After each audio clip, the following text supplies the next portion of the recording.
Hello everyone, আবারও চলে আসলাম একটা ছোট্ট ছোট্ট মিনি ব্লগ নিয়ে। তো সকালবেলার যা যা কাজ ছিল সব হয়ে গেছে, তো এবারে রান্নাঘরে আসলাম। তো এসে দেখলাম কি মা ব্রেকফাস্টের জন্য আজকে পাস্তা বানাবে। তো মা এখানে সব কিছু রেডি করে রেখেছিল, তো আমি বললাম কি আমি বানিয়ে দেব। তো আমি পাস্তাটা বানিয়ে নিলাম, আর তারপরে আমরা সবাই ব্রেকফাস্ট করে নিলাম।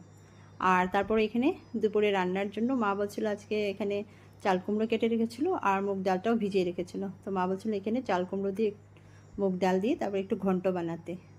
তো তারপরে এখানে চাল কুমড়োর ঘন্টটা এবার বানিয়ে নিলাম।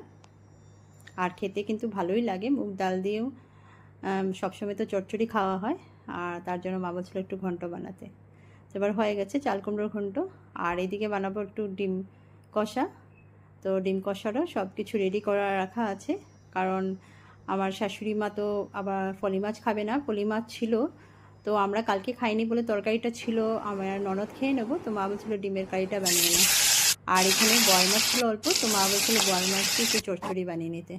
তো এখানে বোয়াল মাছ দিয়ে আর অল্প একটু শস্য দিয়ে চচ্চড়িটা বানিয়ে নিলাম।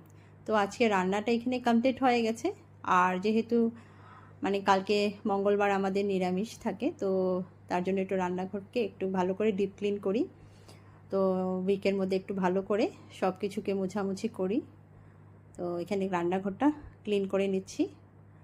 আর রান্নাঘরটা ক্লিন করার পরে আর আমাদের পুচকি সোনাকে মানে সকাল থেকে ঘুম থেকে ওঠার পরে আমি আর ওকে কুলে টুলে নিয়ে নিই, কারণ আমি রান্নাঘরেই ব্যস্ত ছিলাম।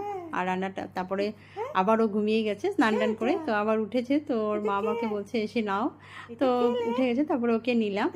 আর পুচকি সোনা তো জানো খুব আজকাল খুব দুষ্টু দুষ্টু হচ্ছে আর খুব কথা বলতে চায়। তো আজকে ব্লগটা এখানেই শেষ করছি। আবারও তোমাদের সাথে দেখা হবে নেক্সট ভিডিওতে। সবাই ভালো থাকবে, সুস্থ থাকবে। Bye bye.